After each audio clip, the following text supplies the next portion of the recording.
मेरे प्यारे बच्चों, आप सभी का स्वागत है आपके अपने YouTube channel English with Aftab sir में।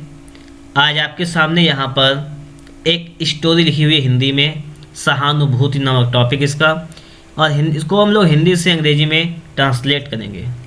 ठीक है, हिंदी से इंग्लिश में। ये हिंदी में स्टोरी लिखी हुई है, इसको हम लोग इंग्लिश में ट्रांसलेट करेंगे। समझना आप लोगों को अच्छी तरीके से इसको समझने का प्रयास कीजिएगा। शुरू करते हैं यहाँ पर, और यहाँ पर आपके सामने स्टोरी आ गई है, इसको देखिएगा। स्टोरी कह रही है कि दीपू और सोनू साथ ही पढ़ते थे। ठीक है, या साथ ही पढ़ा करते थे, कोई दिक्कत नहीं है। दीपू और सोनू एक साथ ही पढ़ा करते थे, ऐसे बना दीजिएगा। तो लिख देंगे दीपू डबल ई है यहाँ पर, ठीक है, एंड सोनू साथ ही पढ़ा करते थे, ऐसे बना दीजिएगा। तो यूज्ड टू स्टडी टुगेदर, तो बन जाएगा Deepu and Sonu used to study together. Deepu और सोनू साथ साथ पढ़ा करते थे, इतनी बात हो गई। फिर आगे देखो, लिखा हुआ पोलियो के कारण। क्या लिखा हुआ है? पोलियो के कारण बहुत छुटपन में ही सोनू की एक टांग खराब हो गई थी, जिसकी वजह से उसे वैसाखी का सहारा लेना पड़ता था। ये तो लिखा हुआ है। अब देखो, पहले यहाँ देखो, सोनू की एक टांग खराब हो गई थी। पहले इतना वाक्य बनाओ, सोनू की एक टांग। तो लिखेंगे सोनूज वन लेग, सोनू की एक टांग खराब हो गई थी, गॉट डैमेज्ड, मतलब किसी के द्वारा खराब हो गई थी, पोलियो के द्वारा। ठीक है, तो पैसिव बनेगा यहाँ पर, तो हो जाएगा Sonu's one leg got damaged. Sonu की एक टांग खराब हो गई थी। क्यों खराब हो गई थी? पोलियो के कारण। ठीक है, ये तो है। तो लिखेंगे due to polio, due to polio. अब क्या है? बहुत छुटपन में ही, बहुत छुटपन में ही मतलब बहुत छोटी सी एज में ही। तो लिखेंगे at a very young age. यहाँ तक की बात समझ में आई। पहली बात क्या थी? दीपू और सोनू एक साथ ही पढ़ते थे, तो Deepu and Sonu used to study together. Polio के कारण बहुत छुटपन में ही सोनू की एक टांग खराब हो गई, तो पहले लिखेंगे Sonu's one leg got damaged. Sonu की एक टांग खराब हो गई ड्यू टू पोलियो, पोलियो के कारण। At a very young age, मतलब बचपन में ही, छोटी ही अवस्था में, जिसकी वजह से, कमा लगा तो पहले यहाँ पर देखो, जिसकी वजह से उसे वैसाखी का सहारा लेना पड़ता था। तो लिखेंगे due to which, due to which, जिसकी वजह से ही, उसे ही हैड टू पढ़ता था। मजबूरी वाली बात हो तो हैड टू से वाक्य बनाते हैं। ही हैड टू यूज, ठीक है, क्रचेस, लिखेंगे CRUTCH, क्रचेस, इसे कहते हैं बैसाखी। ठीक है, उसे बैसाखी का सहारा लेना पड़ता था। ठीक है, यहाँ तक की बात समझ में आ गई होगी आपको। आगे देखेंगे, आगे लिखा हुआ है, इसको देखिएगा आप लोग। कह रहा है दीपू जब भी सोनू को देखता, तो जब भी वे लिखेंगे, जब भी की अंग्रेजी लिखेंगे पहले। ठीक है, क्या होती है? व्हेनेवर, व्हेनेवर माने जब भी दीपू सोनू को देखता,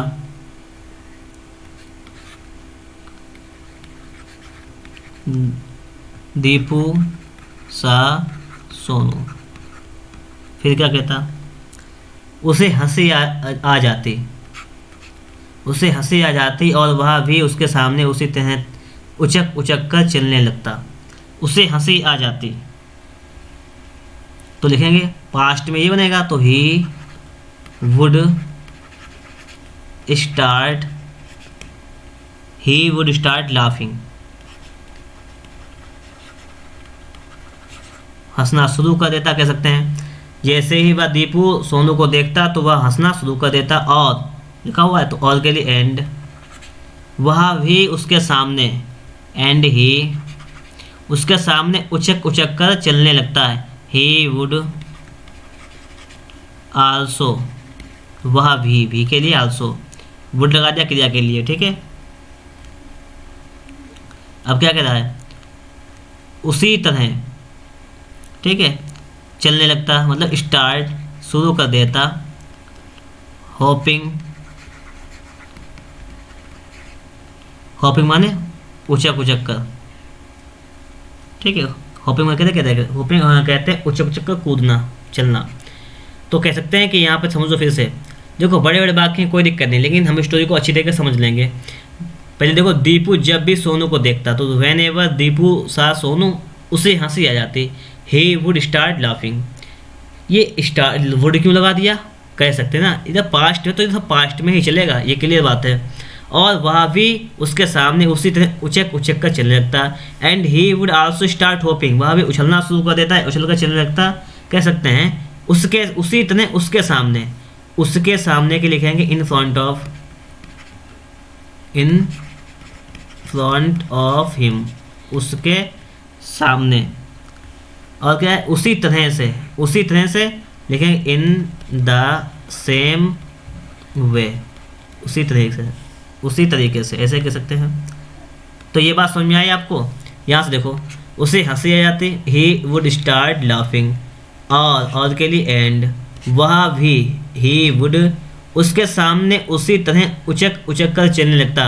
also start hopping in front of him in the same way, उसी तरीके से उसके सामने उचक उचक कर चलने लगता। इतना हो गया यहाँ तक।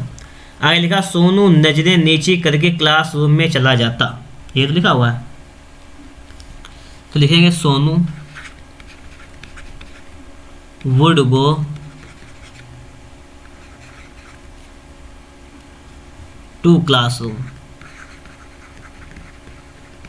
सोनू क्लासरूम में चला जाता, कैसे, नजरें नीची करके, विद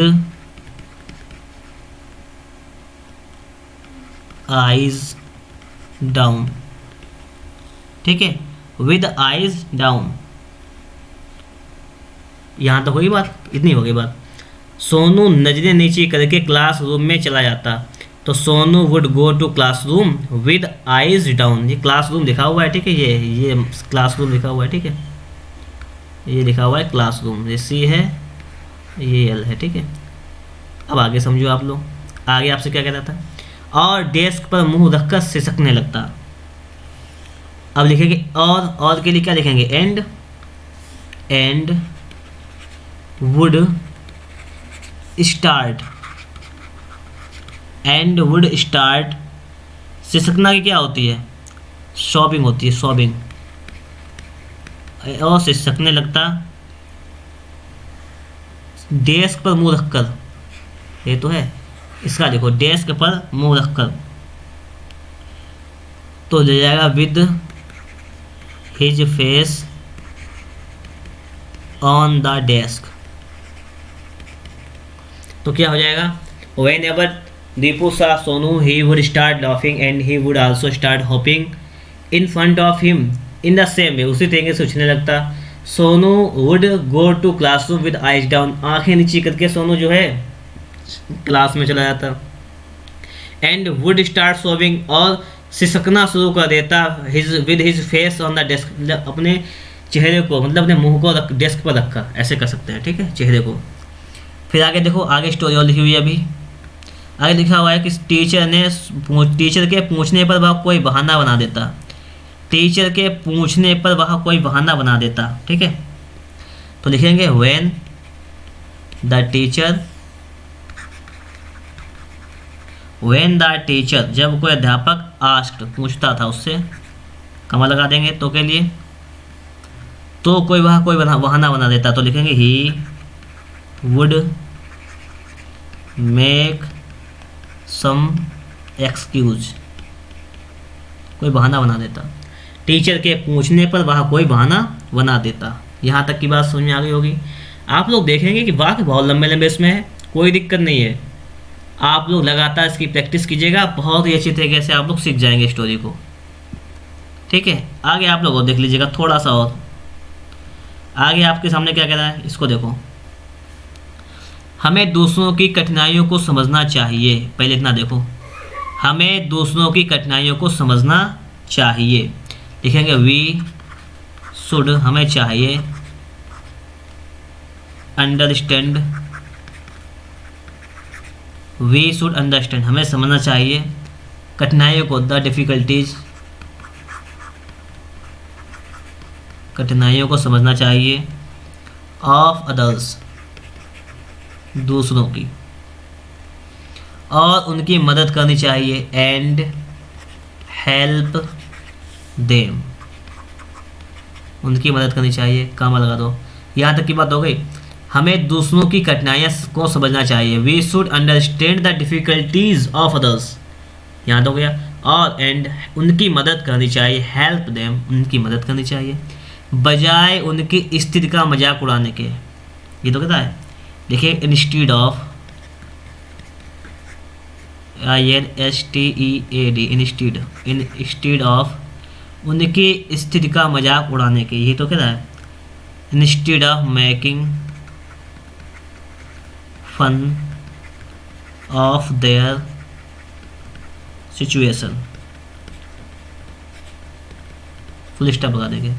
क्या लिखेंगे, इंस्टीड ऑफ, इंस्टीड ऑफ माने बजाय, making fun of their situation मतलब उनकी स्थिति का मजाक बनाने की बजाय क्या करना चाहिए, हमें दूसरों की कठिनाइयों को समझना चाहिए, उनकी मदद करनी चाहिए। ये तो है, we should understand the difficulties of others and help, ठीक है, instead of making fun of their situation. आगे क्या कह रहा है, आगे कह रहा है कि सहानुभूति और मदद से ही हम सच्चे दोस्त बन सकते हैं। लिखेंगे ओनली विद सिंपैथी, केयर सहानुभूति से और मदद से, एंड हेल्प सहायता से, only with sympathy and help हम अच्छे दोस्त बन सकते हैं, कैन वी बिकम हम हो सकते हैं, ट्रू फ्रेंड्स हम अच्छे दोस्त हो सकते हैं, और जीवन में बेहतर इंसान बन सकते हैं, and become better people in life और जीवन में बेहतर इंसान बन सकते हैं। तो इस प्रकार से आपकी स्टोरी ट्रांसलेट हो गई है इंग्लिश में। अगर आप लोगों को वीडियो अच्छा लगा हो, देखिए स्टोरी थोड़ी सी कठिन थी लेकिन कोई बात नहीं, हमें प्रैक्टिस करनी है, तो आप लोग वीडियो को लाइक कर दीजिएगा। चैनल पर नए हैं, सब्सक्राइब नहीं किए तो सब्सक्राइब भी कर लीजिएगा। मिलेंगे आपको नेक्स्ट वीडियो में नेक्स्ट टॉपिक के साथ।